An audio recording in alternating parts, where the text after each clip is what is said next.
Welcome to episode 11 of the movie Lighthouse, shining a light through the fog of film. My name's James. I'm Laurie. And I'm Wyndham. How are we? I'm still hot. Yeah, it's relentless. Well, it's not. We pissed it down last weekend when I was at a festival and camping. Oh yeah, you did. Yeah, okay. Did do a bit of that. You weren't at Festival then? That was cancelled, wasn't it? That was when everyone got blown away. No, I was at Port Eliot Festival down in the lovely Cornwall. Now, is it a festival or is it just like a summer fair? Because they call them festivals nowadays, don't they? It is a festival, yeah. Right. Who was headlining? Nobody that you would have heard. No, so it is a festival, but it's a literary festival first. Oh. And then it's music, food, I read books. Why wouldn't I have heard of the headliner? It's a very quiet festival. Well, it's not. They tend to read the books out loud. It's not Glastonbury. No, it's discussions around literature and around publishing and around. But they usually read a bit, don't they? They do read a bit, yeah. And it's quite interesting because writers, by their very profession, are good at putting ideas on paper. You'd hope. But they're not necessarily the best at reading out loud or indeed talking about their books, I found. Quite stilted, quite uncomfortable in that kind of... Because it's a solitary pursuit. Mm. But I suppose you could say that for any art form, really. Apart from acting. Oh yeah, they love talking about themselves. Yeah. Yeah. I agree. But it's just that forum of let's get some writers in to talk about. And actually, they had writers interviewing each other about their books. So then you've got writers who only really want to talk about their own book being forced to ask questions of another writer who really doesn't want to talk about the other person. It was quite interesting. It was good, nice. But it was good. It was entertaining. And we saw David Lewis was there with his wife, whose name I can't remember. She played Mrs. Lewis. Polly in Peaky Blinders. She's brilliant, absolutely brilliant. That's really annoying. But yeah, it was very good. Sorry, sidetrack. I think you mentioned there was a band there playing the soundtrack to Blade Runner. Is that right? They're playing music for Blade Runner. Oh, there's that somewhere Just a else. dream. Okay, I was dreaming again. It's fine. It's another one of my Blade Runner dreams. All right, so we haven't got any mail again. To be fair, in the last episode, or maybe the last two episodes, we did forget, or certainly the last one, we did forget to remind people, although that might not be the reason. Remind them what? Of how to get in touch. How do you do that, guys? It's a good question. Well, I can tell you. Why don't we do a little bit of light housekeeping? Yeah. Well, they could email us, Wyndham. Brilliant. At themovielighthouse@gmail.com. Fantastic. And Well, what if I was on Facebook or something like that? Laurie? There's like a Facebook page called At the Movie Lighthouse. Brilliant. And I think there's also a Twitter feed, isn't there? Isn't it? Yes, at Movie Lighthouse. Brilliant. And if you're into pictures, then there's also an Instagram account, at the Movie Lighthouse. Anyone got any news? Oh, not really. Other than, I think it fell off the last time. Potentially a new RoboCop movie coming. Yes. This time directed by Sharlto Copley, who did District 9 and such things Yes. like that, South African guy. I feel very cautiously optimistic. I like his style. Yeah. But We the shall last see. one was awful. Yeah, So it was. we shall see. But apparently it's the sequel that was written at the time. That the first one came out in '97, but there was a writer's strike and it all got shelved, and somebody else was brought in. Frank Miller, Frank who Miller was did brought in. Dark Knight Returns, to which write is a something. profoundly brilliant book. He did Batman Year One, profoundly brilliant. But then he did RoboCop 2, which has got some really cool stuff about it. Stuff that's not as cool, but I quite like RoboCop 2. And then you got RoboCop 3 as well that he also did, and it's like, oh... That's when they said we need to sell some toys. Yeah. So is it a sequel? The original... It is the sequel script, yes, from the original film, and it's supposed to happen immediately after the end of RoboCop 1, Right. the first RoboCop. Because I prefer that than reboots. I think that was Yeah. the problem with Ghostbusters, really. Yeah, well, and we're very protective of films from that era. Yes. Which evidently your feelings about Critters last time versus mine, which I came to recently, I think explains we're kind of like, no, fuck with my heritage type stuff. Yeah. But yeah, that was it for me. So yeah, I was quite interested because you said that actually in our last recording, but something strange happened. There was like a vortex for the last half of the show, and we had to go back in time and then put stuff in. And it's a big apology actually. So there was some sound qualities. Yeah, I wasn't going to mention it. Okay, yeah. But anyway, I'll move on. Hoping that I'll nobody move realised. on. I do have a bit of news. So Dread, yeah, Came out probably a good 5 years ago now, something like that, probably even more. But that really surprised me. It's absolutely brilliant. Dredd, wonderful. If you haven't seen it, if you're a fan of RoboCop, that kind of stuff, if you obviously like the character Dredd as well, and all the fans of Dredd have said, this is fucking great. This is the one with Sylvester Stallone, right? No. Piss. Fuck. Anyway, really, really, really great film. And I heard a rumour that we've been pushing for ages and ages. I think I've even sent my vote in that we want the second film, but I think... Sorry, who did you send your vote into? There's when you get these vote pages or whatever. Right. Please make Dredd 2. We need just one more vote. Action for change. And then you log on. Yeah, my one more vote didn't work. So, we're not going to get Dredd 2 at the moment, but it looks like we may well get 2 seasons. 2 seasons have already been written, apparently, on Netflix or Amazon or whatever it may be. We might have a series. Is that with the dude playing Dredd? With the dude playing Dredd, and it's going to be completely linked to that film as well. Brilliant. Sounds good. Yeah, so that should be cool. I've got some news. Disney announced the other day that they are making a new series of the Clone Wars. Ooh, are they? They certainly in are. what manner? Well, just as in another series continuing from the last series. I actually had wondered whether we would get through an episode of the movie without talking about Star Wars. Yeah, we won't talk but too no, much it's about it. fine. It's news. It's in the news. It's fine. Yeah, won't talk too much. Yeah. Oh, no, that's good. Yeah, that makes me happy. So I thought it won't might. get too excited, but that's interesting to hear. You are rubbing your legs though. I am rubbing my legs, but it makes the jeans look good. The more I perv, the better the jean goes. All right, let's do In the Beam. Okay, who wants to go first? I'll go first. Okay. I'm not going to go into massive detail again, but a film that I've seen quite a few times. First of all, I quickly want to say, just quickly, you guys not too long ago put Mother in the Beam. Is that right? I did. James did, yeah. You've seen it as well, though, haven't you? No. Oh, you haven't? No. Holy shit! Did you like it? I didn't see right at the beginning, but basically I picked it up at the point where Ed Harris and what's her face? Michelle Pfeiffer had turned up, and it's like, what the hell? And it was just going on. It was like a dream, like that way you dream, and you 1 minute you're focused on that, but then this is happening, and that's happening, and then it's like, whoa! It just turns into this crazy spiral of nutsness. It is literally like a dream of anxiety, really.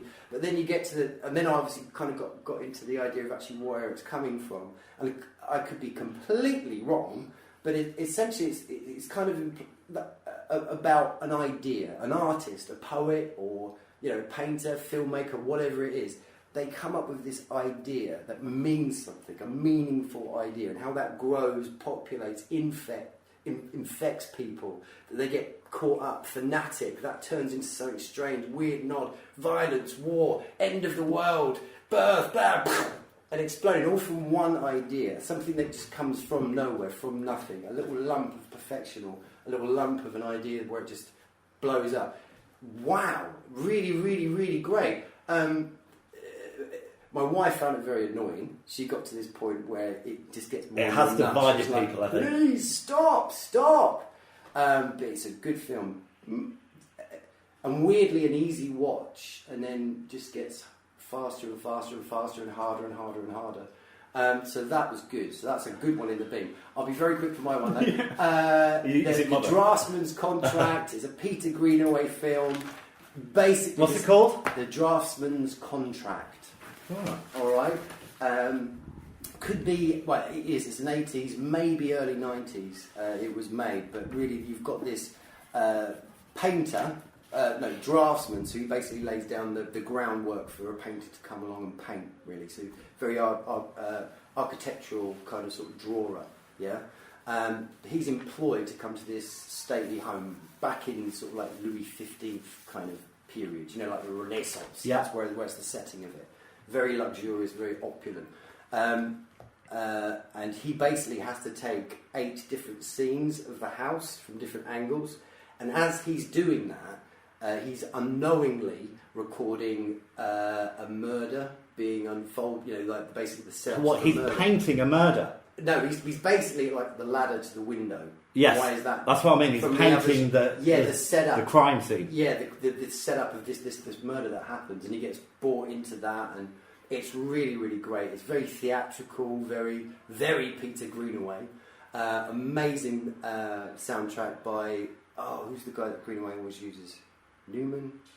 I probably got the name wrong, but yeah. Anyway, Draftsman's Contract is a fantastic romp. Okay. Yeah, really good. Sounds good. Great. When? I don't actually have an In the Bean this month. Still not got Still a TV. How did you No, manage still that? not got a TV. Oh, right, okay. But the end is nigh. There's light at the end of the tunnel. So for episode 12, I will be fully boring you with all sorts of stuff. But I don't have one this month, I'm afraid. Okay, cool. Well, James, come on. Well, I've been deliberating because I've got two, but I'm not going to say both of them. Well, you can mention one. No, I'm not going to do it because that's not the rules. So I am going to talk about Houdini, which I watched the other day, which I think is probably made. I don't know the date of the film, but it's the 60s. Oh. So Tony Curtis and Janet Leigh star as Mr. and Mrs. Houdini. Right. Yeah. Very traditional. It looks like an old Hollywood musical, but without the music. But what an interesting man.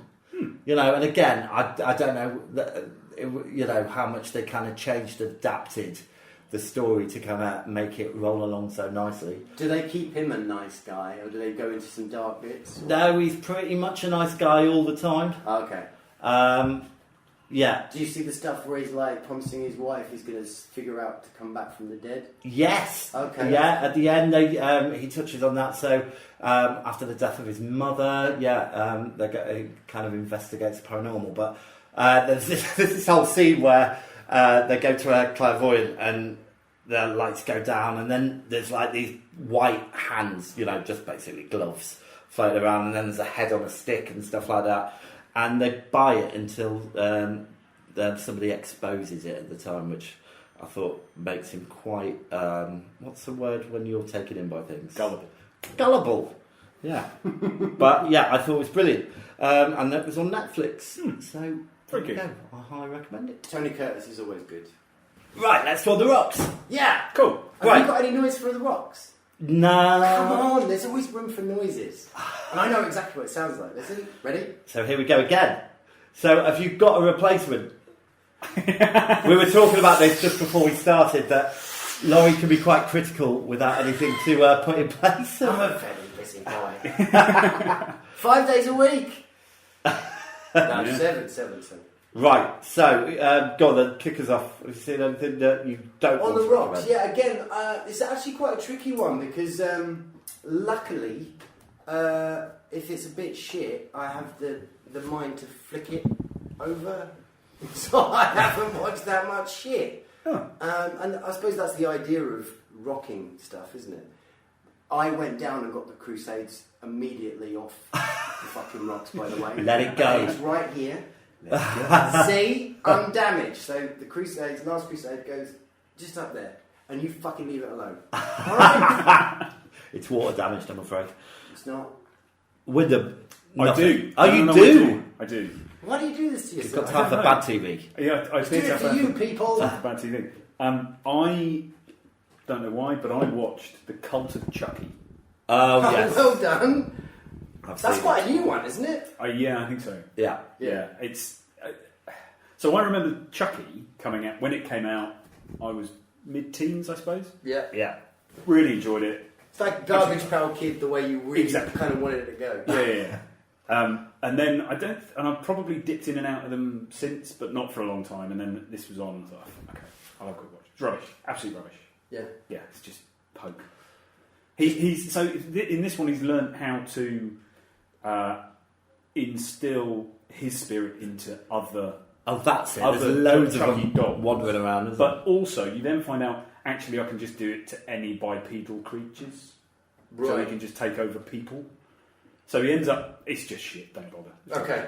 Well, I think there's going to be a reboot of the whole franchise. Oh well, I can't wait for that. Yeah, but I'm not sure if he and the guy because it's not magic, but because the director, he's directed all of them, hasn't he? Or I something? think so. Yeah, it might be somebody else's. I think Right. it's time to give somebody else a chance. Really. Yeah, that makes sense. Yeah, I didn't think it was very good at all.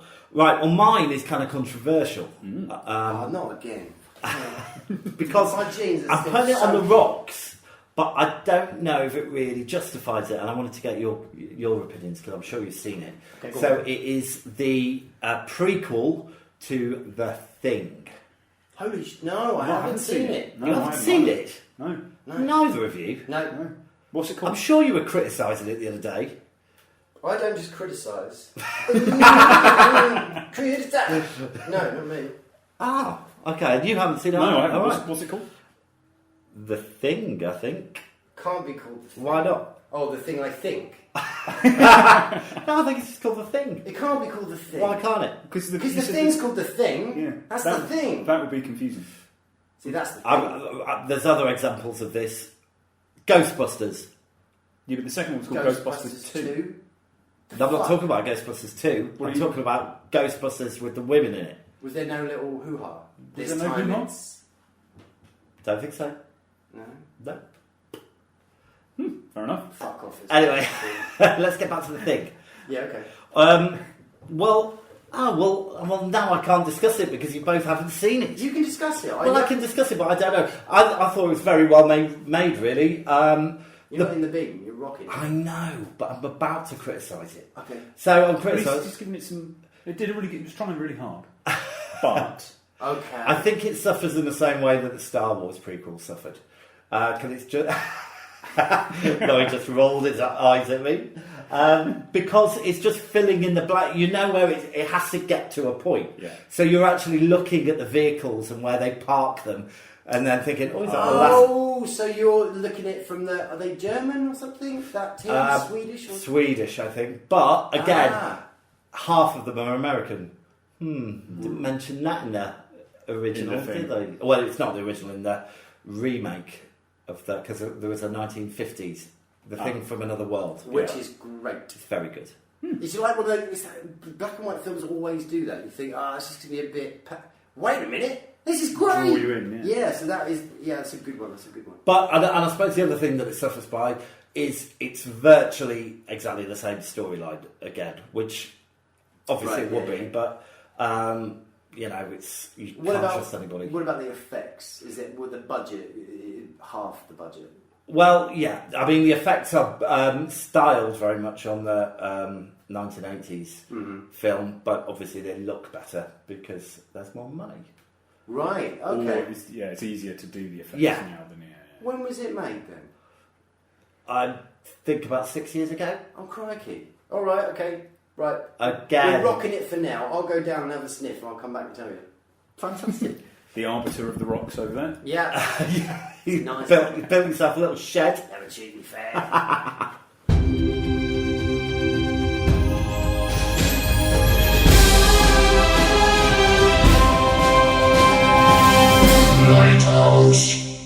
Wonderful. All right, so this month we chose animal magic. So I am going to give You, you... you both took this quite literally, I thought, because you didn't Google. You both went straight to your brains. Yeah. Did we You get think of better the- at it? Of the topics of films that we cover, We Yeah. you went naturalistic.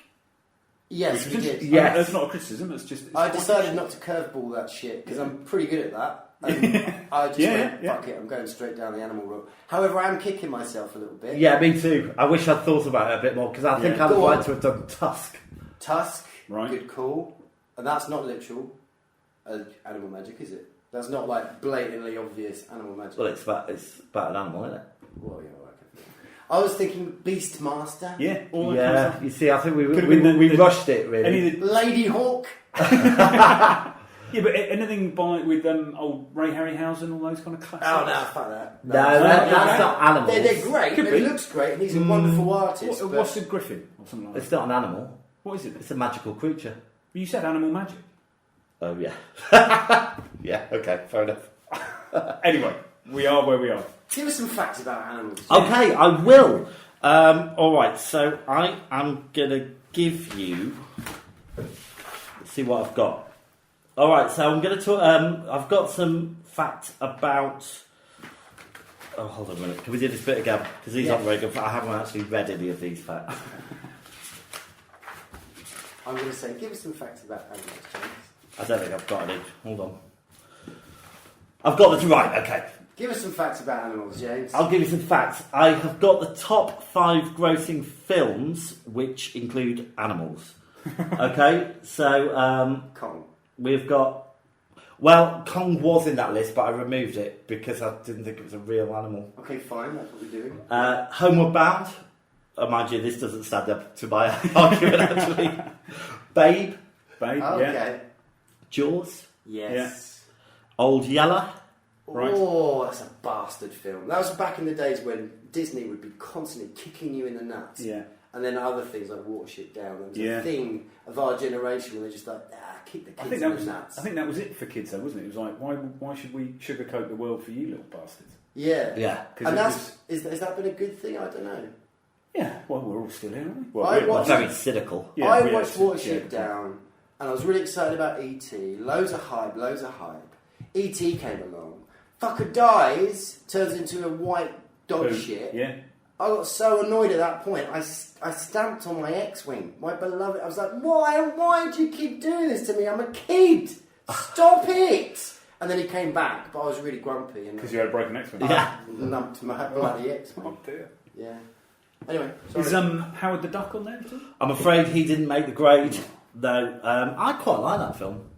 I It's a wanna bit see weird that that film. he hooks up with the woman at the end, though, isn't it? That's Yes. not weird. That's Howard the frickin' cigar-smoking duck. Okay. And the only other one was Black Beauty, which I thought warranted the list. I did have loads of other information about various famous animals which have appeared in movies. So let me just see if I can. So there was an animal called Bart the Bear. He appeared in a number of films, such as Zookeeper, 2011. We bought a zoo. He was in Game of Thrones. Who else have we got? There was that very famous bear, Gentle Ben. Yes, we got General. I think I had the TV section. I don't know where that went.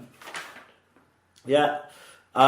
We also had Rin Tin Tin, another so loads of famous dogs. Lassie, obviously. Shep. Little Miss Obo, Benji. It's not very, to Zack be and honest, the Alien Prince. it's not very Done. interesting, really. Done. And then I've got some stuff about animal cruelty through the films, but Just to keep it right. So this is what happens when you don't sugarcoat childhood. because what was I watching the other day? I can't remember, but they stamped on a load of cockroaches. Yes, that was Starship Troopers. Troopers. Yes, and I thought, well, there's no way. Well, they're bugs, though, aren't they? So they're technically. But I bet that bothered some I people. bet it. I don't kill anything Apart from? knowingly, apart from mosquitoes. That's the only one on my menu. If I'm having a shower, a little moth's in a bit of shtuck, I take time out and get that moth out of shtuck. Very good. Because I'm like that. Bit of a And dick. how is your karma? I'm Pretty well balanced. by the a sound of it. chameleon, man. Yeah, Yeah, nice. it's always good.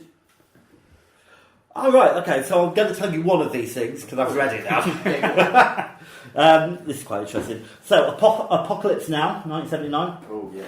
There are few sights more horrifying than a corpulent Marlon Brando in a black muumuu, but the ritual slaughter of a water buffalo at the climax of Apocalypse Now wins by an arterial squirt. Yeah. The buffalo is already marked for a ritual sacrifice by the indigenous tribe. So they actually killed it for real. Yeah, Coppola filmed it. Francis Ford Coppola is well aware of the shock value of watching a living creature fall apart like soft butter under the tribe's blades. Yeah. So what do we think about... Do you think that he should have done that or not? I think the film, it's yeah, I do. There's stuff that he's trying to do with that film that's it's big. He wants to make it important. It is a very, very impressive film and moving, and that stuff happens. And you know, the only reason, actually, to be honest, if I'm honest with myself, why I eat meat is because I terribly remove myself from the fact of it. It's interesting. So I'm much more squeamish about that kind of stuff the older I get. And we went to when we were on holiday recently and went to a fish market in Oliao in Portugal, and we bought some sea bass for the barbecue later that evening. But it was still flipping about. Yeah. And we watched the fishmonger descale and gut this fish that was clearly While it was still not dead. Oh right, okay. And it had both me and Louisa going, "Ooh, yeah. oh, blimey, it's a bit close to the Yeah, moment." yeah, we yeah, did yeah. we did eat it, Yeah, obviously, yeah. because it's be a waste not to. But yeah, I think in Yeah. these kind of things, I don't like. You I don't like to it. see it. Which is actually in. We're going to go on to talk about it, but there's a bit in one of the films that we watched where it was like, nice. Oh, I see what you've done there in Cujo. There's to avoid all of that kind of animal cruelty stuff. We'll get to it. We'll get to that in a bit. Highlight that thought. Yeah, so Should we get to the main feature? yeah, Come on, let's go. do it. All right, so shall we start with Cujo? Yeah, why not? All right, so let's have a clip.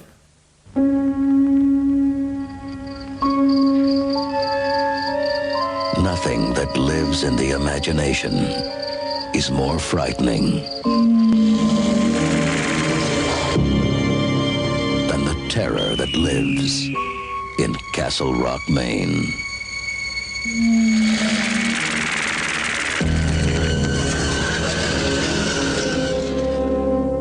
Cujo?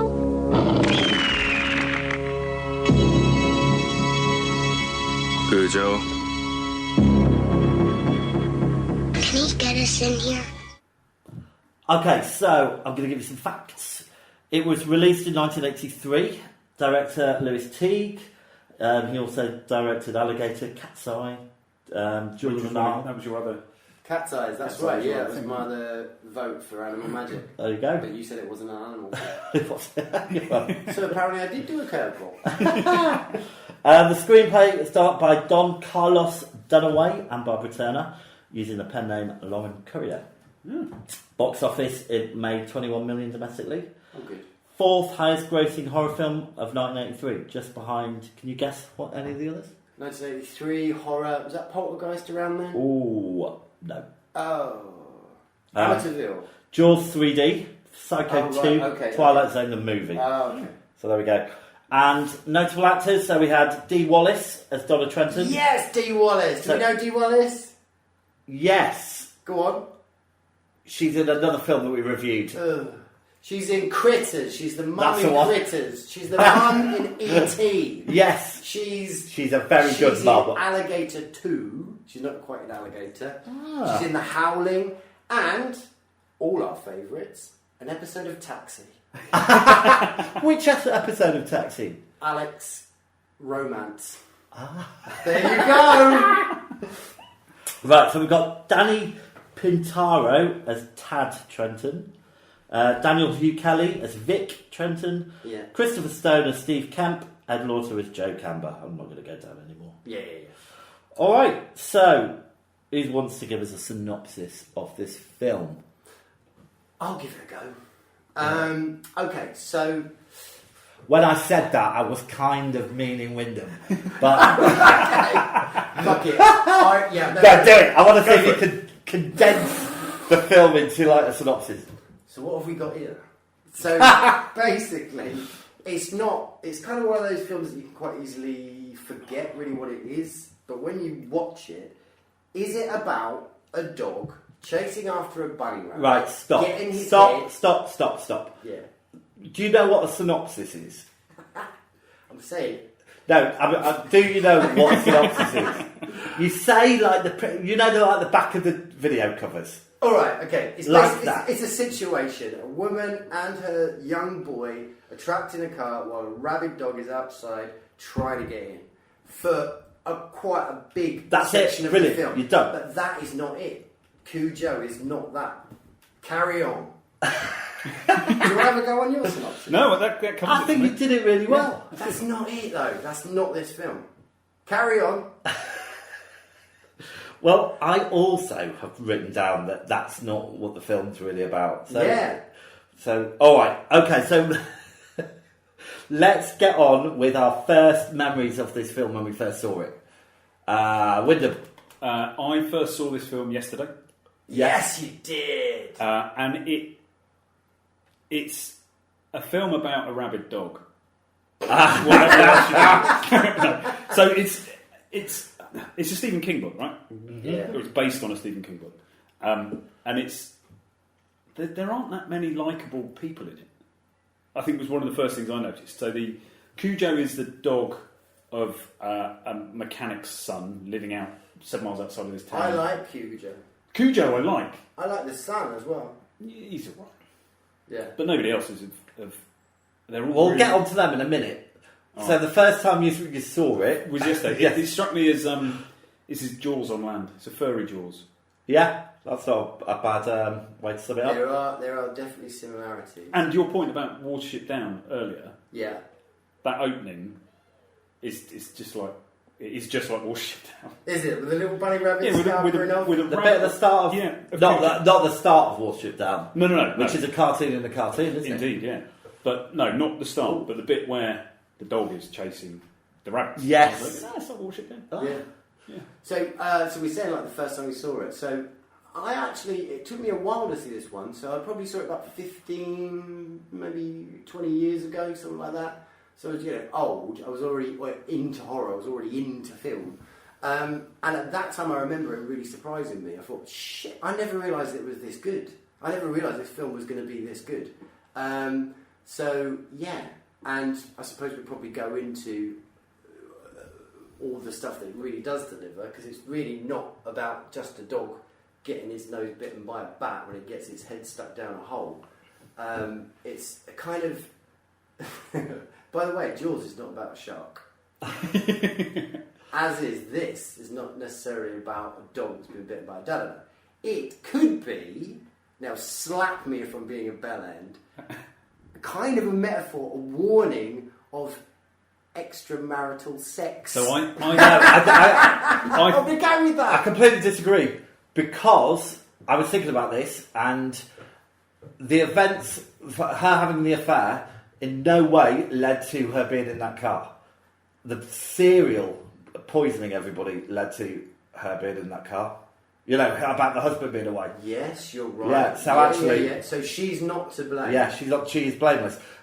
The first time I saw it was this morning. I'd never seen this film before. I did watch half of it about 6 months ago. I bought it, but I was watching it with my dog and he didn't like it very much. Disturbed him, so we turned it off. I did spend every time Cujo came on the screen, I think, oh, poor Cujo. Exactly. He's such a beautiful dog, and that metamorphosis of him, I think, is really, really well done. You've got that beautiful piano. So he's been bitten on the nose. She goes up with Dad. Dad's there, and the little kid's there. And then Cujo turns up, and then the boy that owns Cujo is like, yeah, don't worry about him. You think, oh, shit's going to go down. And you have this very light piano, and Cujo's got, he's a bit grumpy. He's got a bit of a He just wants a headache. bit of peace and quiet. Yeah, he's noises, all that, but Mum knows. Mum knows something's dodgy. She's got it I clocked. I meant to say this as well. I had read the book years ago. Yeah. And I remember it quite vividly, and I remember the bits that are different from the film. I kept changing my mind when I was watching this film, because I wrote down here, the fundamental problem is you can't make a dog act rabid. And then I realised you really could. Yeah, you really Yeah, it was really convincing. It's brilliant. And Brilliant. it gave me a bit of a jump, the first time it jumped up at the window of the Yeah. car. I was Yeah, like, yeah. "Oh." Yeah. Absolutely. And this is another thing as well. We are, as kids, our minds go off, and like the kid in this film is scared of monsters, and Daddy's like, there are no monsters, and he writes him a poem or whatever, or a big thing, a mantra he can use while he's away, and he's not there. But it kind of, even the fact that, when Cujo's got his head stuck in the hole, they're bats, right? Yeah, we just see them as bats. They carry rabies, as it were. But it's more than that. It's this dark, they are demons. They're carriers of, because science has said, it's called rabies, in a different era, that's a demon, that's a possession thing. So monsters... So are you saying people with HIV are also demons? Is that what it was? Fuck me! No, they're zombies. So zombies, vampires, monsters actually do exist. Do you know what I mean? They're saying they don't exist. Anyway, am I going off on one? Kind of, but I think that's kind of cool about it. Okay. Yeah. Just again, you mentioned the kid. Again, I wrote down the kid is really annoying, especially when he's crying. and then it's like, actually, he's really good. Yeah, it's a Basically- brilliant performance. I think it was really Yeah. genuinely very good. Yeah. But my God, if I'd have been her, he'd have been out of the window and I'd have been running for the police car. Yeah. I'd be like, distracting. Yeah, I Joe. mean, she could have just gone for the police car, couldn't she? But we'll get to that bit, I suppose. The thing you're mentioning there, though, so since I've been a parent, as it were, when kids, the vulnerability of kids and just that sort of, their sort of innocence, as it were, being on film, it's so much more effective, and effective. So that whole scene in the car and stuff is really like, if you allow your mind to just drop into that actual situation and the innocence of that kid, it's like, whoa, man, that's so hard. Yeah, I find it so hard to watch. Yeah, I do get that, and especially the bit when he's shouting, "I want my dad," and she's like, Yeah, she just wants to strangle him, Yeah. but yeah, it's just, it's great. And what we're touching on here is Cujo's a freaking great actor, Kid's great actor, she's a great actor. Yeah. The acting. I liked everybody, actually. is You know, they all did their job well, I think. So this was Stephen King once again doing like his world building, but kind of on a smaller scale than Salem's Lot. But we still got to see like the mechanic family, you know, and the stuff that they were going through. And clearly that is not a happy marriage. Yeah. Yeah. So again, right, okay, so this is back to my thing. Linking it to, you said, you know, it's kind of Jaws but with the dog. So you said why King wrote it. And I'm not too sure. I'm pretty sure Jaws was written before this. And Yeah, it was. Obviously, I think probably even the film came out before. Yeah. 1975, yeah. And there's been a lot of talk about sort of Jaws being that cautionary tale. Well, Jaws is mentioned in Cujo. Yeah, it is. There's two references. Oh, is there? Two. I got one. The kid does a Jaws impression. Yes. What was the other one? And let me just refer to my notes. Keep talking about. But this is it. This feels like, to me, it is kind of King's that cautionary tale. And you say it's not about the mum. You say it's about the serial. I personally disagree. I think it is her. And, you know, it's that kind of don't be a bastard because shit. But maybe on a very sort of superficial level, that karma, maybe back to karma, maybe. But the family, like you say, the garage family, as it were, he's a bastard to his wife. Yeah. He's a proper When she won the lottery and he was like, Exactly. yeah, whatever. Yeah. And then his mate, who basically reminds me of Pembleton from League of Gentlemen. He's kind of like Yeah. balding, Yeah. Hoarder But and disgusting slob. disgusting slob. So you know him and his mate. Like he's got a rubbish tip just outside Yeah. his Yes. house. What's So that you know about? him and his mate are unloving bastards. Have they strayed away? Well, Probably. they talk about. They were talking about shagging. They're talking about lining up some hookers and going and Yeah. getting drunk and. So who gets fucked up first? Yeah, By Cujo. that's- yeah, Fat yeah. guy. Yeah. Second guy gets fucked up. Dad. Yeah. Guy.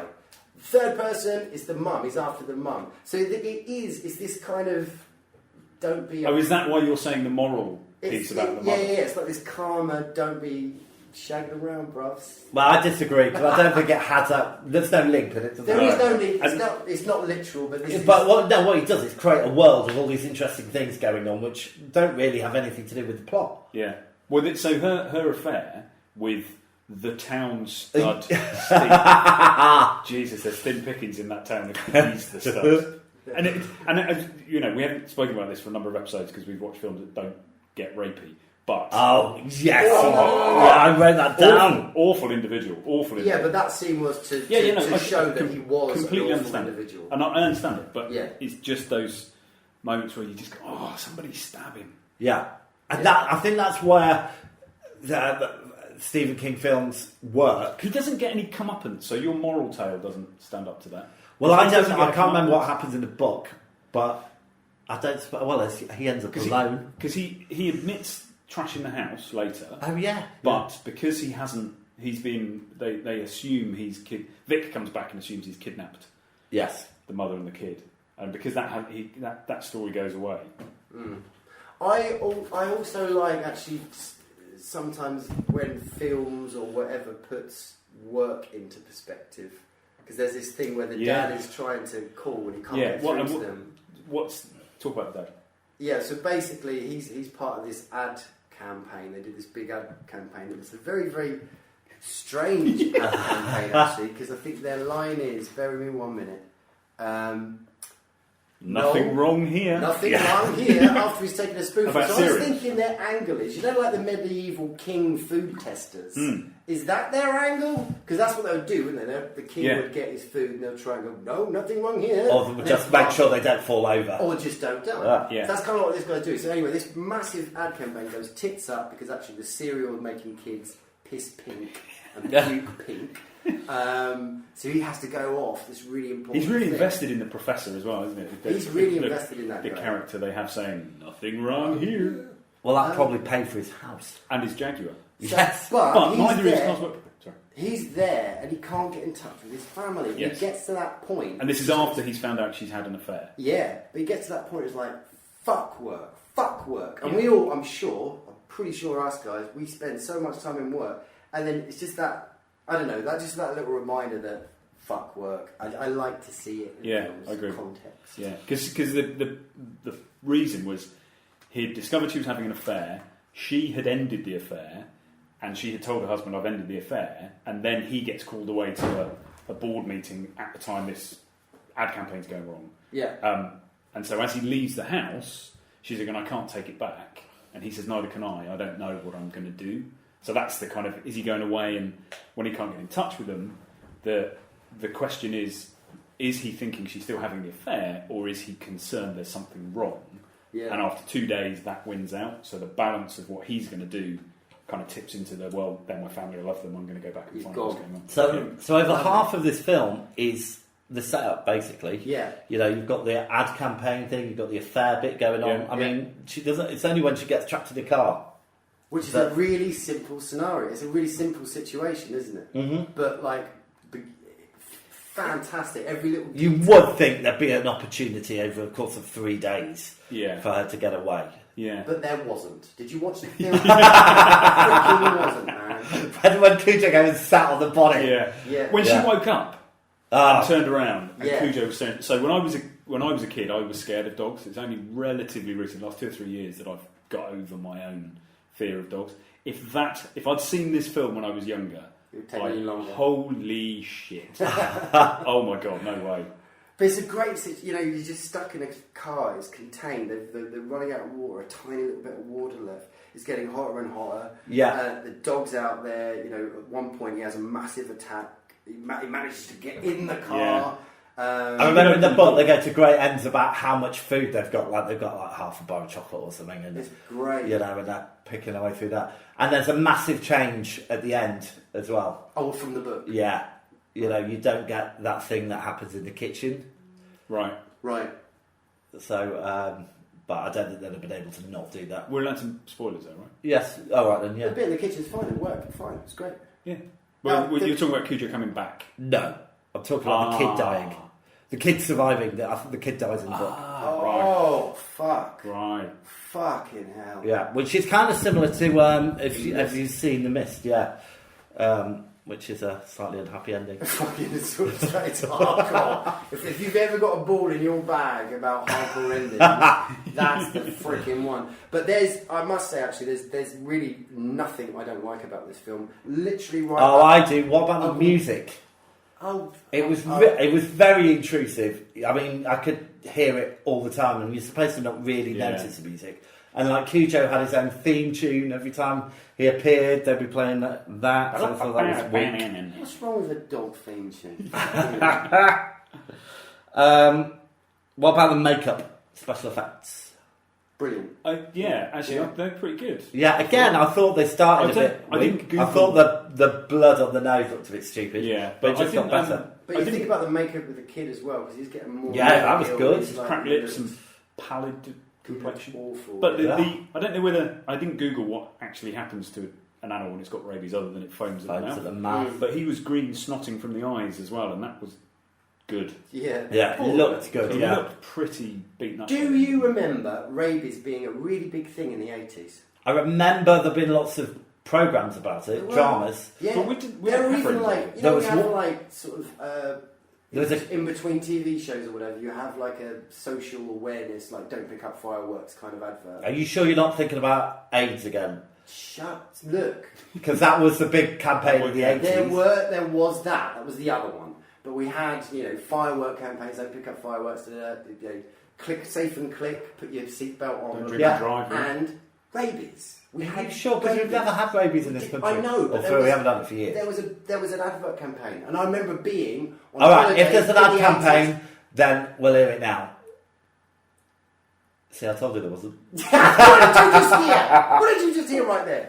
So apparently, rabies was eliminated from domestic animals in the US and UK during the middle of the last century. So There was a film I remember seeing in the What did you 80s. just hear? The film I remember seeing in the 80s, and it was about a farmer and his son, and the farmer thought that he got rabies, so he made his son chain him up in the barn and said, "No, I'm going to go crazy now. So whatever I say, I'm going to get obsessed with water. Don't let me out." And then he said, "The dam's going to burst. The dam's going to burst."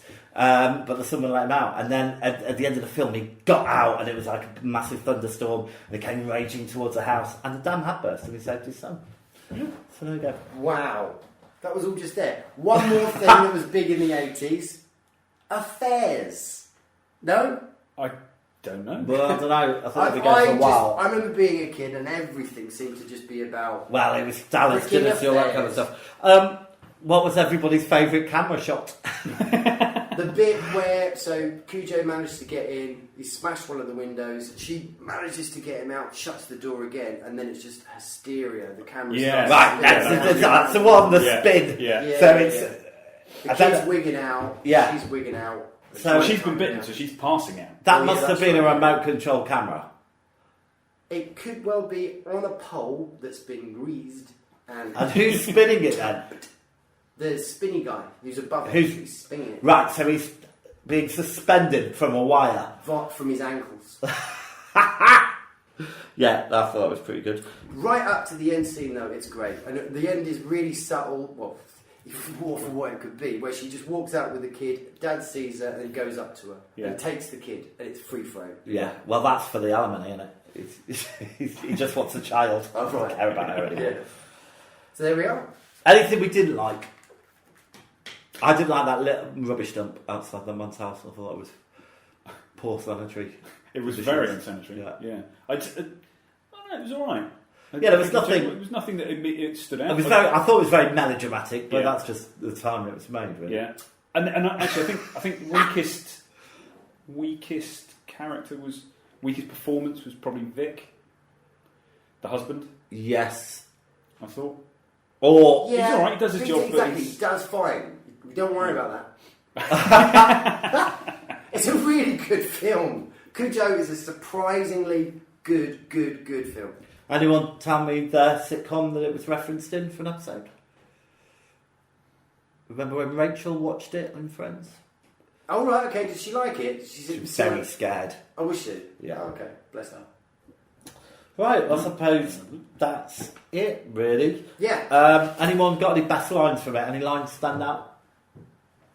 Not really. I can't Well, there actually- is a great lesson in there talking about relationships. Take and a stuff like bottle that. of water. Where Vic and they're all having dinner, and Vic says to his wife, "So marriage is running out of conversation. Maybe it's time we have another baby."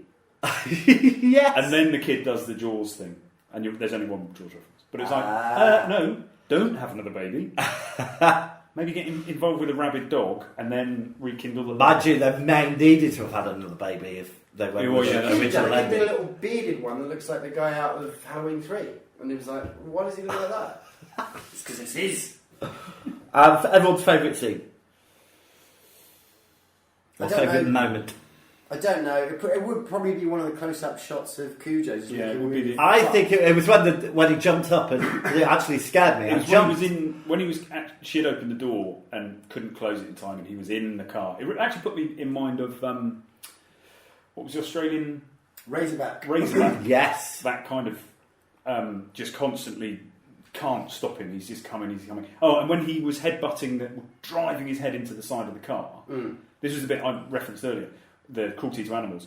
They've evidently taught the dog to get up from its right side, because you see not the dog, but a camera pile into the car, and then it cuts to Cujo Yeah. bouncing up. You go, right, I'll have another go at that. Yeah. And like any time he's thrown or kicked or hit with a bat, Yeah. he then kind of evidently rolls on up. It's good. Such a good actor, that dog. It So was good. very, yeah. But actually, I mean, Should to have say done a some weird research one. about the dog. Oh yeah, no, I did. Ah. So the dog, he was supposed to be in Beethoven afterwards. Right. That was slated for much sooner than it was actually made, but because he was a proper method dog, he got rabies No way! and then had to be put down. Did he really get rabies? Yeah. Holy shit! God. That is. You're lying. Are you Bolsky? Ah, Wyndham? Jeez. Sorry. Oh, there is actually one scene in this film, so you kind of, it's, you know, we have all this sort of love for the 80s, everyone's going on about it now. But, you know, this film, Well, you are. everyone's going on about it now. All the affairs, All the and affairs, public and awareness rabies. adverts. It's not obviously, you know, it's All the not aware rabies. of, it's, you know, it's not making an effort to be any sort of real stylistic film. But there's this one scene where there's like a paper boy taking the paper to the house, and obviously they're not there, but you just see him on his BMX. It's very quiet, he's just pedaling, and the film takes time just to show that boy going up to the house, and it's dusk, as it were. I think that's my favourite scene. It takes 45 minutes for the dog to get, you know, It does, yeah. dangerous, really. Although, Let's to be honest, score it. Oh. from a newspaper perspective, I think you want that at the beginning of the day, don't you? Did I say dusk? You did. I meant Yeah. Fine. Unless it's something like the Manchester Evening News. Indeed. Or the Evening Standard. Right. I haven't got my score sheet. What? I know. I left the folder at home. So. there are 10 categories. I have them written down Oh, here. fantastic. Could Let's you play some remind... incidental music? Oh no, you've got it. I've got them, yeah. Oh, yeah. I've got them. Could you remind the listener what these Do categories you want all are? 10 in one go? No, I'll do it one at a time. Okay. Performances. 9. Crumbs. I went 6. You're harsh. I've gone 9. Okay. Effects.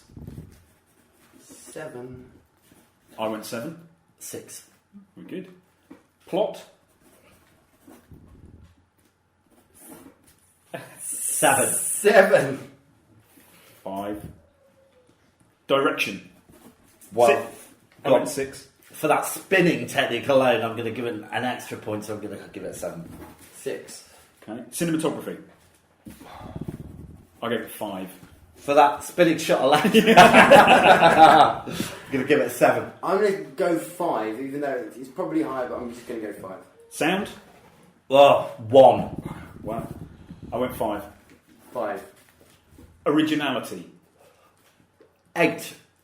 6. 6. How many films have you seen about a dog terrorising a car? I've seen Jaws. It's a furry Jaws. What was that? Originality? Yeah. Enjoyability.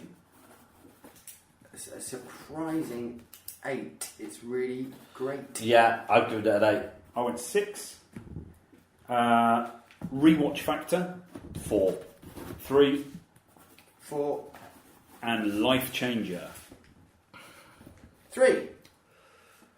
3. 0 for me. He said smugly. Yeah. It's not changed my life at all. But it would have had I watched it when I was younger. There you go. Right. Yes, exactly. It would have done. You'd still be. So my score, while the maths is done elsewhere, is 49. My score is 60. Very good. 63. Which gives it a score of 57.3 recurring.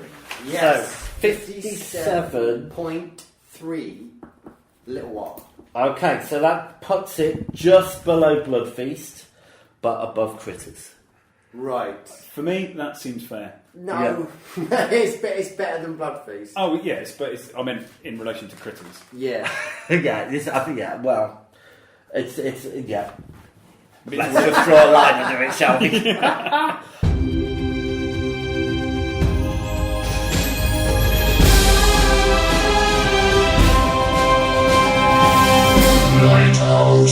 Right, so we're back, and we are doing probably the most famous film that we've done so far. Definitely. Yeah. Yeah, easy, hands down. Hands down. Which is Jaws. So let's have a clip. There is a creature alive today who has survived millions of years of evolution without change, without passion, and without logic. It lives to kill. A mindless eating machine. It will attack and devour anything. It is as if God created the devil and gave him jaws. Okay. Yeah. So, It's different to the House trailer, wasn't it? Very, very different. This House was supposed to be the Japanese Jaws. Oh yeah. yes. So we can directly contrast and compare how good a job they did. Yeah. Dimensional. Okay, split. let me give you some facts. Fact me up. Right, it was released in 1975. Director was, of course, Steven Spielberg. Screenplay by Peter Benchley. It was a box office hit, you'll be surprised to know. It opened with a 7 million weekend and recouped its production costs in 2 weeks. Just 78 days it overtook The Godfather as the highest grossing film at the North American box office. And it ultimately brought in 123 million in rentals. Ooh, fantastic. Well done, Stephen. He was 27 years of age when he did this. Wow. 27. And it was a nightmare. It was a Yeah, nightmare really to make. difficult, wasn't it? Yeah. Notable actors, Roy Scheider. I thought it was Schneider. I always say Schneider. I love Schneider. You know when people say to you, who would you? And I must admit, I haven't gone in full detail. I'm not getting proper like Cornetto and Rose with him. But it's Schneider. Oh, really? My answer is Roy Well, Schneider. he's done some belters. He was in. Do you remember Blue Thunder? Yeah, hell yeah. Helicopter. He can count 30 seconds or 60 seconds, yeah. bang on like Yeah. no He was other. brilliant. I'm quite good at doing that, you know. Sometimes I think, oh, my alarm's going to go off, and it goes off. Wow. You've got that wizard warlock thing about you, though, haven't you? Right, also, Robert Shaw played Quint. Yeah. He's an amazing actor. Is it Quint? I thought it was Quint. Quint. Yeah, Quint, it is right? Quint. But incidentally, he went to the same school as my brother. Many years apart. Ah. But, yeah. So, What school was that? Truro School. Truro School. In Truro. why didn't you go to in that Cornwall. school? Because No, I thought he was American. it was private school. Oh. And They put all the money in the first child? that's it. Oh, yeah. no. I was a third child, so. Sure is amazing. Still am the third child, by the way. Right, Richard Dreyfuss was Matt He was Hooper. brilliant as well. I love Richard Dreyfuss. He's great in this. I don't Lorraine, know how much more I can care. Lorraine Gary was Ellen Brody. She's very good. Murray Hamilton was Mayor Larry Vaughan. He's very good. Carl Gottlieb was Meadows. Jeffrey Kramer, Deputy Hendricks. Yeah. Susan Bacalini was Chrissy Watkins. Now, Chrissy, yeah. she deserves a little mention. doesn't Chrissy's she? Get on to her. the girl right at the beginning. Opening scene, yeah. Oh, is it? Oh, no, I don't mean her then. Oh, right, okay. I thought it was a mother. And Peter Benchley was the interviewer. So, alright, so it's going to be kind of hard to do first memories for this one because I think Jaws is entrenched into nearly everything we see and do from 1975 onwards. It's like the whole, you know, it's standard for filmmaking. But Jaws itself. It was the start of the marketing machine. You know, I think before that, Jaws was the first thing that it had a load of marketing materials made for, and like the publicity machine really got going. It was the first sort of event, summer blockbuster. wasn't Yes. it? It's like that kind of, everyone's going to go and see this film. That's Yeah. the first time you ever. And then quickly after it, obviously Star Wars, that's the one. That's the one about merchandise. Yeah, but this kind of set it off, That I think. event blockbuster, yeah. Saying that, my memory is that my parents had the book, and I remember vividly reading the first chapter, which what was is the front cover of the book at the time? it's a woman swimming and the shark going So it was vertically that up. image, yeah. Yeah. Yeah. And it was the prologue or whatever it was the first scene where you know the woman gets Having a party on the beach. Yeah. Goes to swim. yeah. It's a bloody And I good remember it opening. really scaring me just reading that first Yeah. chapter. I didn't read anymore. Yeah. It's a great opening to the film. Though. Brilliant. I mean, And so they're all the bloke who can't join her because he's too pissed. Well, okay, he saved himself. What a tool. But just a shot when she's swimming and it's just a camera beneath the water, and she's silhouetted as she's swimming and the Like water's like mermaid. light blue. And it's Yeah. like, oh my god, it's awesome. Yeah. I mean, it's the moment. Oh, well, I'm going to go back to my first memories of this, but what you're saying about this scene, so it's all beautiful. You know, the summer's there, the kids are gorgeous, it's wonderful. They have this run down to the beach. She's taking her clothes. Lovely, lovely, lovely. She's swimming. You see her looking like a mermaid, and it's that moment where you see the silhouette of her. And she puts her legs up and then goes down into the water. That's the moment where the anxiety suddenly comes. It's like, well, here we go. Because that's that unseen thing. Well, that must This be when film is a monster. not the actual classic theme, but that's when the music is. I know we'll get to music. But the Yes. music is such an important part. Yeah. And it We're is already- proper anxiety. I mean, I think inducing. I know they had a terrible time making the thing, but it seems like the stars aligned in all the different things. Like every kind of scene, every bit is kind of iconic, and I was surprised at how quickly it moves along. Yeah. Yeah. You know, it's like, Yeah. wow, are we here already? Yeah. So I'm going to go just quickly to First my first memory. memory. So, again, this is the generational thing for us, blessing or whatever it is. It's just what it is, I suppose. But it was always on. Every Easter, on. Bank holiday weekends, on. And, you know, and then obviously the video tape machine goes into your home, so you push record on that sucker, hoping it's not ITV. Because you always just have to preempt the adverts and The little pause. box that comes up in the corner. Yeah, cut a little bit out, this, that, the other. But I think actually our copy was originally ITV, and then a couple of years later, BBC played it. So there were little scenes and stuff that I was not as familiar with. But albeit it was on TV loads, I consumed this film tons. So I'm going to say a stupid number, aren't I? I'm going to say hundreds. I don't know if that's actually quite close to the truth. We're quite keen on facts. Yeah. Maybe like House of Lions, so Well, basically, on the summer holiday, I could probably guarantee it's probably at least every other day I would have watched this film solidly for about 3-4 years maybe. Wow. I've watched this film a lot. I'm obsessed with it. It gave me an obsession with sharks, an obsession with the sea, the unseen threat, and all that stuff. It made me scared of swimming pools. It made me scared, obviously, of the sea. It made me scared of the bath. When I pulled the plug out of the water, I had to get the fuck out of the bath really quickly, or else the shark would come. And it made me scared of blue carpet. Wow. There you go.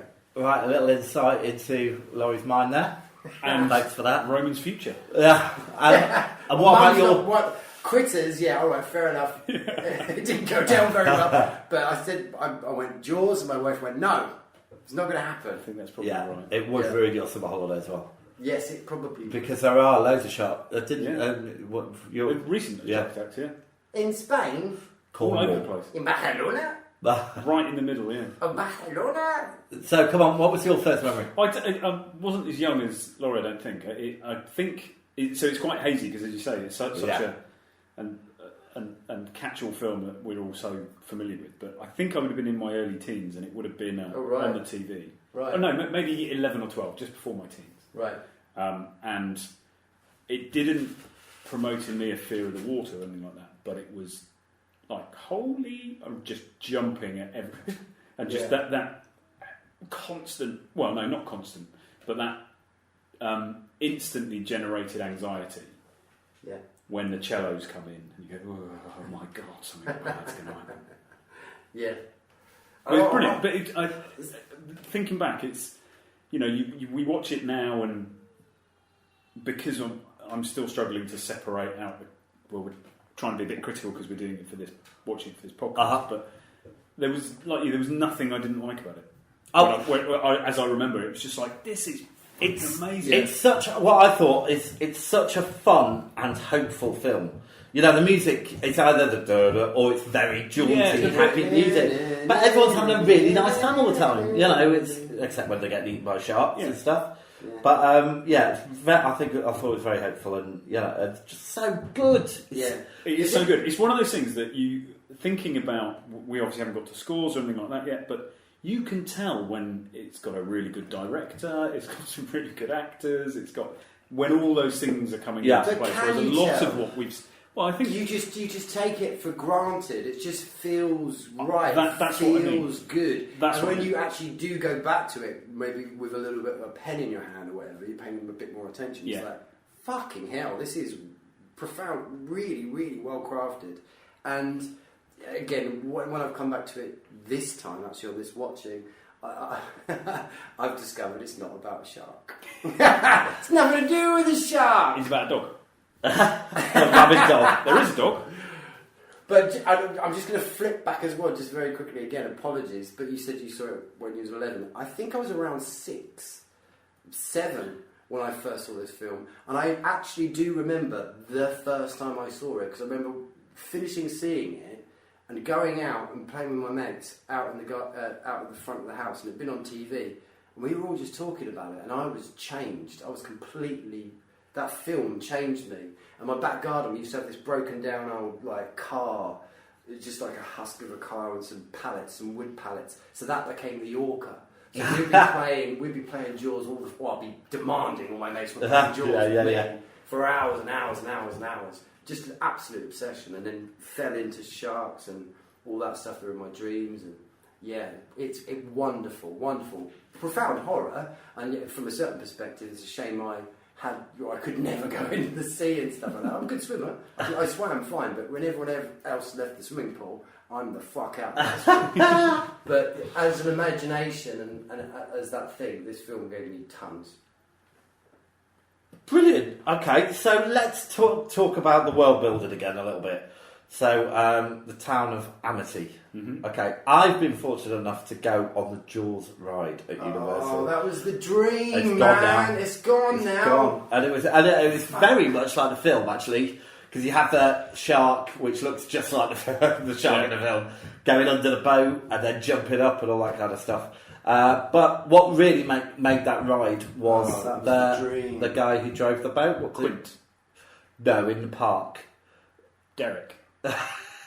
Well, whoever it was, the skipper. Okay. Because they had a script, you know. It's like, hey, welcome to Emily, we're going to have a great time, all this kind of stuff. And that's kind of what the film's like.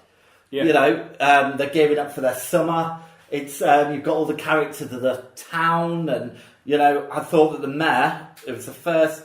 You know, they kind of set the standard for slightly dodgy, power-hungry, selfish mayors. It's all hypocrisy. Amity, it's all smiley, happy-go-lucky, da-da-da. It's the paranoia of America, where it's all happy-go-lucky, everything's good and fine. But underneath that water, that silhouette where the legs go down, there's the motherfucker waiting. So it's, again, this film's not about shark, it's about the paranoia of America. You know, the racial... But there is a shark in it. Yeah, I think there was actually. Yeah, I got obsessed about it as a kid. When you come to it with a pen, this film's, oh my god, there's so much. But I suppose any really good lump of artwork you can get carried away and this, that, and the other. But anyway. But the mayor did have a very natty suit with anchors on it. He did. Just lighten the tone. His gap's awesome. In the book, so he's really compelled to keep the beaches open. Because he's under the pressure. Yeah, because he's going to be really that happens in the film as well. And that happens, yeah. So when that happens in the film. Yeah. Oh, it's not the mob though. They don't say it's the mob. There is a mob. There's You mean gangsters? Yeah, the mob. You mean the townsfolk? No, I mean like the. Hey, you dirty white. You goddamn suck. I'm gonna put a punk in your ass. That guy. Right. No. Is that in the book? But you don't need to have the mob. No, but you do have. Shithead. But you do have a mob. Yeah. When you first meet Quint, it's kind of like, are you going to close the... We are See, going to close the beaches. Everybody goes crazy. Yeah. Crowd. Because that's... Yeah. And it that's how they make their money. works both ways as well. So when they opened the beaches and nobody was swimming, you know, he'd making his mates go and take their kids into the sea. That old guy said, yeah, that's it. And he gets his wife I and just their put some grandchildren. suntan lotion on. I'm just going to wait here for a moment. Yeah, I'm just going to relax. Just get Just get in the water. Yeah. And he does it, and he gets his wife's hand and the grandchildren's hand, and none of them are smiling. No. And they're that sacrifice for America. I did the mayor redeem himself? They're going in that. Well, No. Yeah, he did. how? How did he redeem Well, himself? when he was talking to Brody, and said, "My kids are on that beach as well." My kids are on that bitch too. Yeah, I saw his human side. But he completely, like you talk about his suits and his aplomb and his peacock. That scene you can see is just, is he smoking a cigarette in that? In hospital as well. He's like, oh yeah, and that's when Brody gets him to sign that thing. But he's like, drunk. I was just trying to do what was best for the town. Yeah. So let's get on to Quint, shall we? Quint. The Yep. Pied Piper, I thought, of Amityville. Amity, I should say. Why the Pied Piper? Because he's there when the townsfolk all have their problem Indeed. of a pest. They don't want him to help. Yeah, he offers them a price, and they kind of. Well, I know in the Pied Piper they kind of changed the deal, but I thought it was very Pied Piper-esque. I've always tried to do that with a blackboard, and I literally get this. Nothing. Absolutely nothing. How does he do You need that? longer nails, I think. That was my mouth. He's brilliant. Robert Shaw is absolutely amazing in this. Yeah. He's brilliant. And the bit where obviously he's this cantankerous sea captain and has no truck with young people in their 30s. Yeah. With Hooper with all his gizmos and doodads and all that kind of stuff. Got absolutely no time for any of that rubbish. But then when they're the SS Indianapolis, but that scene when they're out for the first night, yes, they've encountered the shark, they've put a barrel in it, and they're getting pissed and singing "Show me the way to go." I'm tired, I want to go to bed. Yeah, so that, and then he goes on. They're comparing scars, and he talks about this tattoo he's had removed, and it's the USS Indianapolis, and he tells that story. Mm-hmm. Yeah, bloody good. But apparently, when they first did it, he was saying it was a film full of difficulties. Yeah. Robert Shaw was an alcoholic, and he said to Spielberg, "I actually want to do it smashed out my head. I think it'd be better. Yeah, The character's drunk. I'm going to do it drunk." And it was awful. Yeah. Oh, right. Just got absolutely nothing. So he had to come back the next day with a hangover and do it straight, and that's what you get. And so good. Really works. So good. So just those three characters, I thought. So those three characters, you mean Brody, Hooper. Yeah. And they all kind of have equal opportunities to be in control. So you've got what's his name? Who's a one that isn't Quint or Brody? Hooper. When he's doing the autopsy and he goes, "You can't smoke in here." Yeah. He said, and so everybody's respecting each other all the way through. And this is what happens. Yeah, that was a weird bit. That was the only it's bit a that really felt a bit weird clunky. edit, isn't it? Yeah. This is what happens. And this really greeny grey arm. Yeah, and I love it. It's very weird. I'm obsessed with it. Yeah, but then when he's saying we should cut the shark open and fight the shark they catch. Oh, then they're drunk and they go up. Yeah. And I'm not gonna stand here and watch you cut that shark open and the little Kittner boys spill out all over the house. Yeah. It's good There's stuff. so many lines in there. It's just fucking hell, so good. All right, so Chief Brody, let's talk about him. Yeah. Scheider. Yeah, there's an interesting, not really explored. There's a few bits. So he's a New York cop, isn't he? Yeah. So he's an outsider. Yeah, he's an outsider. He's come on a year. He's been in charge of the police on Amity. 6 months, I'd 6 say, months more. because they hadn't experienced the summer, had they? Yeah. Oh, yeah, that was it. Not too fair. They arrived in the autumn. But and there's just a couple of little bits where you don't know quite his real relation. Why you don't know why he's come to Amity. Yeah. And then there's a couple of references about, we're going to go home, and his wife says, "What, New York home?" He said, "No, here home." But then he's also talking about when they're on the boat out of New York. He's talking about the difficulties of being a cop in New York, and so there's some subtext there that you don't kind of get. I know the book though. So Ellen, basically his wife, she was something in New York, and she's quite disgruntled actually. So she's a property person, isn't she? On Amity. What are they? Realtors. I can't remember. Realtors. She was something in New York, and she's quite annoyed about being stuck on Amity. And in the book, she has extramarital sex activities. Really? Actually, with Hooper. Is this with a Hooper. moral tale? Yeah, so no, this is another line where Oh, I'm glad it's they've got not rid of about- that bit. Yeah, I agree. Yeah, because that would have been a reason for the shark attacks. Yeah. But there is that moment when they're getting drunk with the wine and Brody's sat there already half cut and Hooper comes around and eats some leftover dinner. Yeah. And they share some wine. But he's being quite charming with Ellen. So you can see that little kind of something bubbling there. But they don't decide to explore it. Yeah, I'm glad. Yeah, me too. I think. Yes, me too. But Roy Schneider Brody, he's scared of the water, Yeah. and you kind of wonder how are you going to be a police chief on an island? Because he's policing the land. Well, yeah, there is that. Yeah. That's his plan. That's the line, isn't it? It's only an island if you look at it from the water. Yes. But as soon as he's challenged and has to get in the water, boom, he's in. Yeah, He's a man learning who how to be a dominates sailor. his fears. Yeah, so that's the bit where the Kittner boy. No, he doesn't go in for the kidney boy. No, he doesn't know. But there's the other bit where it's going. He on goes into the pond. over the other side. Yeah, where his son is. His Michael son is, and he runs in yeah. and grabs him. He does, yeah.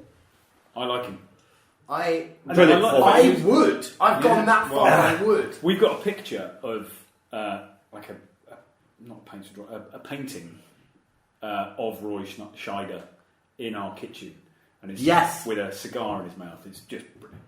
He brightens any kitchen. So I suppose we have to give credit to Spielberg about this, but very natural, engaging performances from everybody, really. Yeah. But like when Brody meets Hooper for the first time, and it's like, "Oh, you're him! Oh, Yeah, yes, yeah, you're him!" He kind of repeats a couple of lines and stuff like that, and you can see his real excitement. Yeah.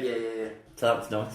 Yeah. And then you got the funny sort of dippy cop in the background in that scene as well. Sort of Yeah. These are your people. You Yeah. know their names. Yeah. And this is back to like Spielberg, like you say. It's just the setup of the scene. You know, the mob. You know, when they all go into the town hall after the boy being killed and that, we've definitely got a problem.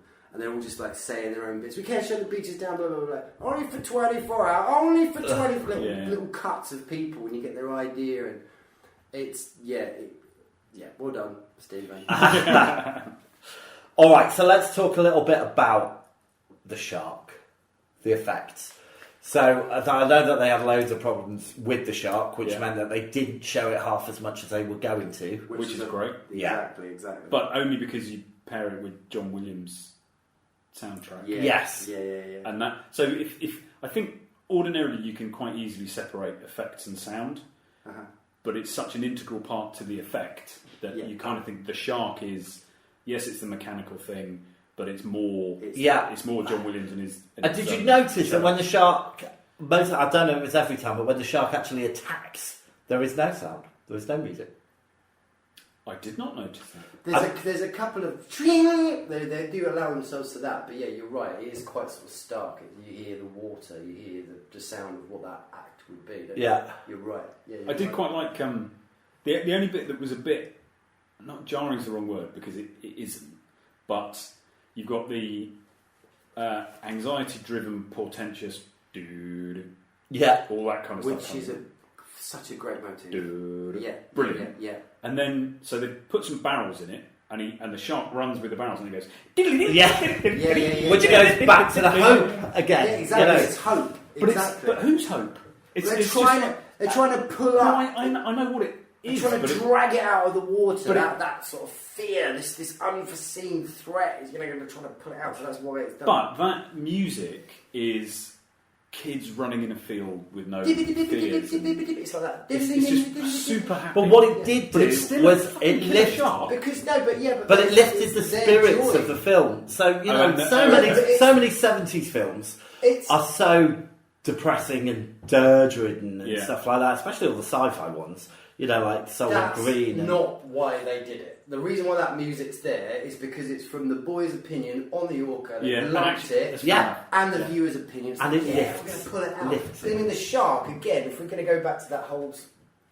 that metaphor, the unseen, this paranoia, this thing that we just keep under the carpet. Every time it comes closer to the surface to kill or whatever, it threats, it's that threat, that shark risking itself to be seen, to be caught.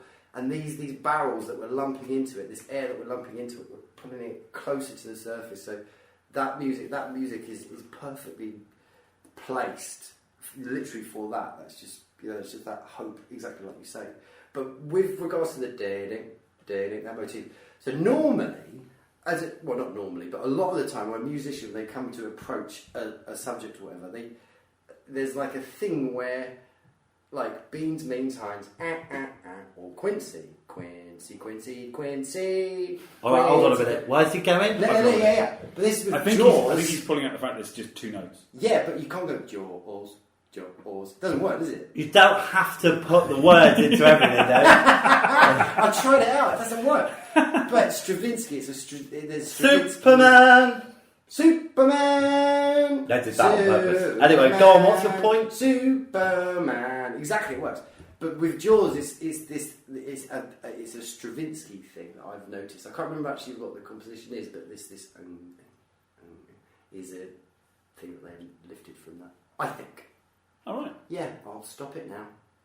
Right, but I think we agree it's good, right? Yeah. So, what do we think of the effect of the shot then?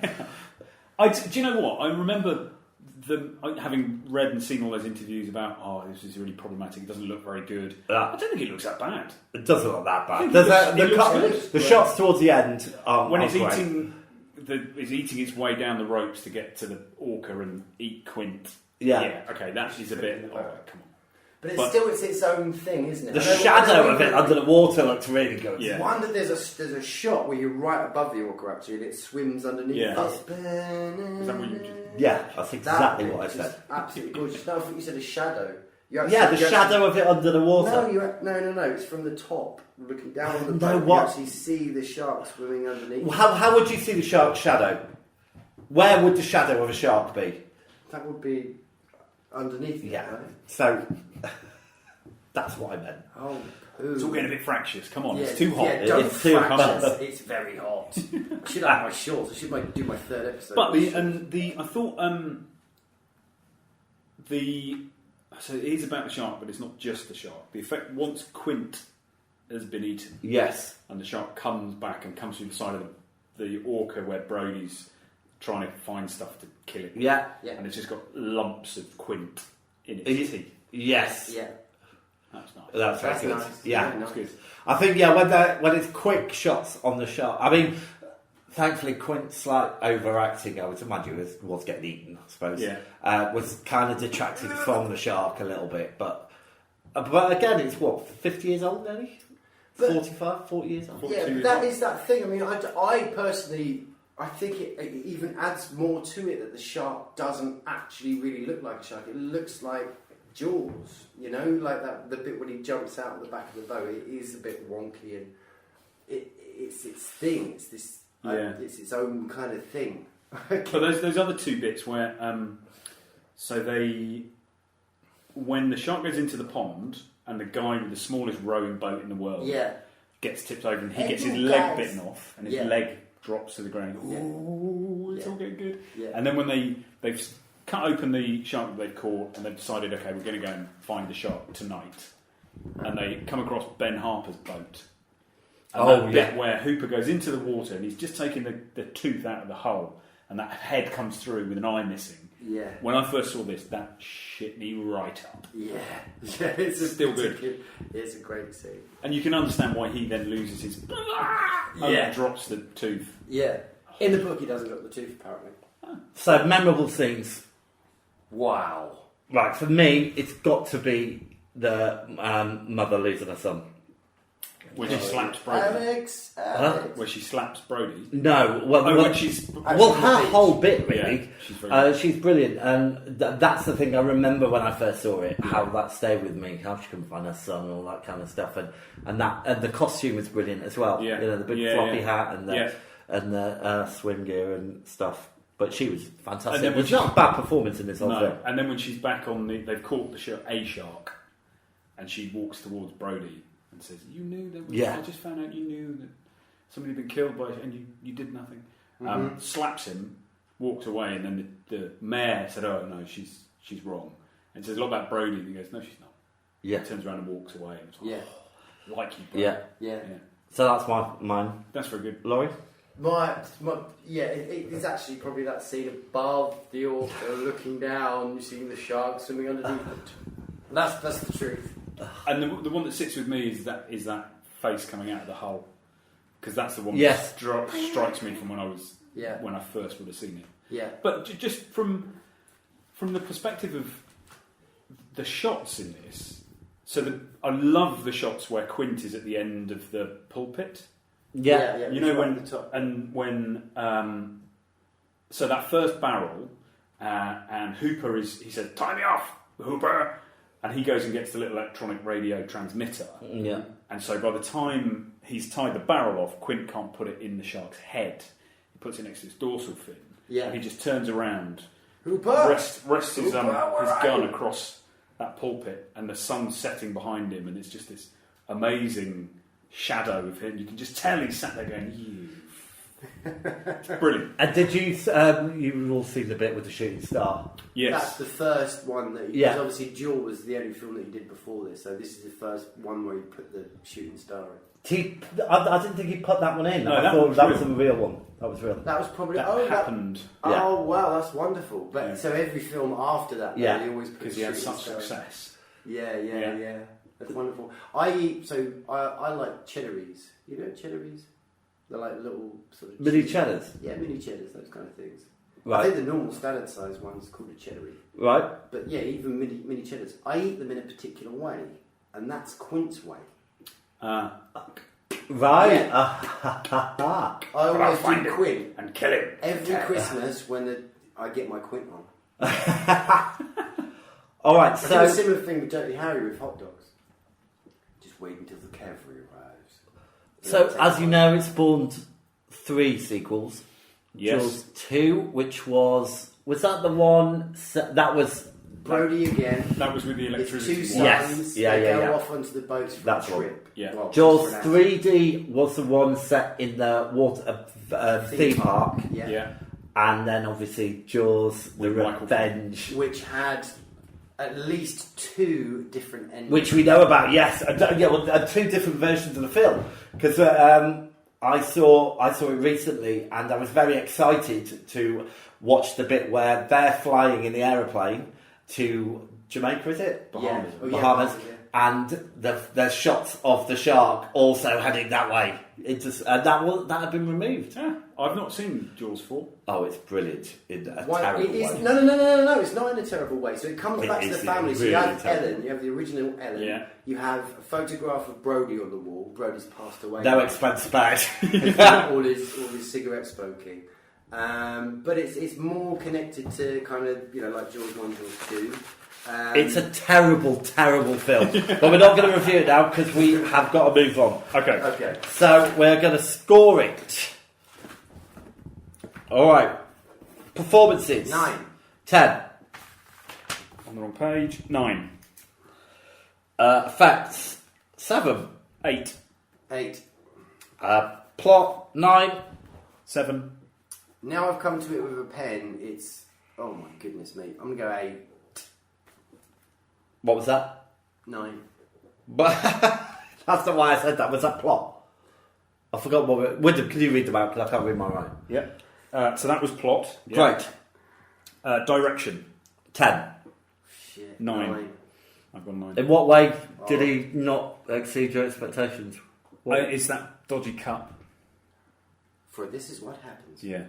Oh, okay. Yeah. Cinematography. 9. 9. There's no point in me marking it down, is there? I'm 8. Rewatch. Why are you marking it I down? don't know. You've said how much this film has affected you. Yeah. And you've watched it hundreds of times. You are How can that possibly you not are get a tactically voting, which is not All on. right, I'm going from the gut now, kids. Come on. Otherwise, you're going to be suspended from the vote. All right, okay. Sound. 10. 10. Fuck, 9. Originality. 8. 8. 8. Enjoyability. 10. Oh, 8. 9. Life changing. Yeah, I've got to be... Yeah, okay. 9. It's 10. And mine's I'd 6. save my 10 for that. You got to give it 10. I've given it 6 Yeah. for life changing. Because my wife was very similar to you insofar as terrified of water. So Yeah. Terrified's a bit over-egging the pudding. Is she obsessed with the film though, or was it just literally she just got terrified by it? Just got scared by it. And Okay. so holidays meant we didn't get to pedalo as much as we might. All right, totals. I've got 81. I've got 82, I think. Oh. Which is 163 so far. Oh, hold on, I'm missing one. Mine's 89. Rewatch factor, is that one? Yeah? Yeah, we've had that. We did that. I didn't mark that one. So I'll give that an 8. So Oh, wait a minute. There is actually one missing, yeah. 89.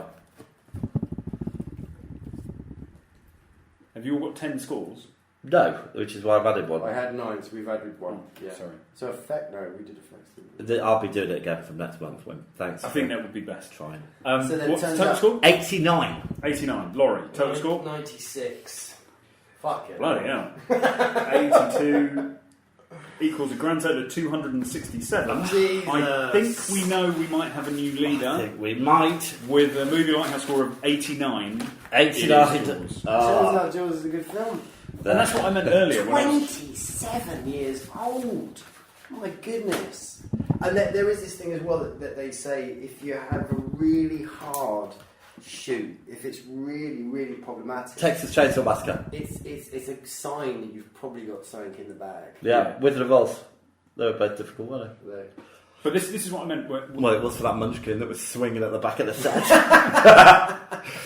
Right, shall we... because we've been talking for ages. Let's get on with it. Let's get on with it. All right, so yeah, So I haven't got the I'm ball coming bags. So we have got a new random element, which Wyndham you're gonna. It is a random. It's because it's my number choice, isn't it? This So one. on the lighthouse, there's a thing. Yeah, a digital random number generated for 1 month only. Okay, so let's crank that gear. And that's going to be associated with a year. Okay, all right, so whatever number we get, It's a year that we're going to do because we haven't done a year for ages. What if it's 19? Well, it's not because it's going to be from numbers from 19. 20 onwards. No, 30 onwards. I have Well, you got the number. randomly generated a number. Great. You cranked it already. I've cranked it. What's the number? The number is 81.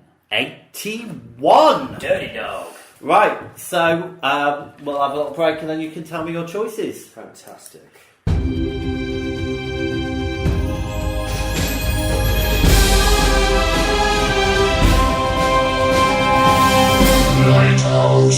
Alright, so we're back and the year is 1981. It's my pick to this month, which is amazing.